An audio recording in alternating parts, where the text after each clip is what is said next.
COVID-19aren oldarraldi berri baten aurrean gaude. Kutsadura datuak kezkagarriak dira eta kutsaduraren edapenari aurre egiteko neurri gogorrak hartu behar izan dira.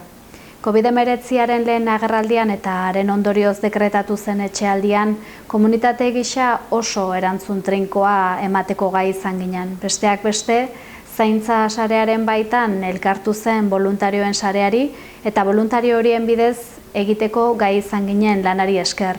Herriko ia 10.000 adinekori deitu genian zer modu zeuden eta zerbait beharrote zuten galdetzeko.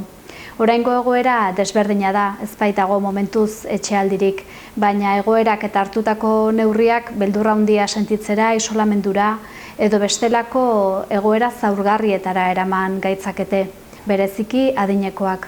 Horregatik, berriz ere lehen egindako lanari ekiteko unea dela uste dugu. Berriz ere, voluntarioen sarea berraktibatzeko momentua. Lehenago voluntario izan zinatenek mezu elektroniko bat jasoko duzue gaur bertan sarearekin berriz ere bat egin dezazuen. Eta lehenago izena eman etzenutenek ere, parte hartu nahi izan ez gero aukera izango duzue udalera deituz edo pantailan ageri den helbidean sartuz. Egoera oso zaila eta larria delako, elkar zaintzeko eta komunitate gisa berriz ere gure onena eman dezagun eskatu nahi dizuet.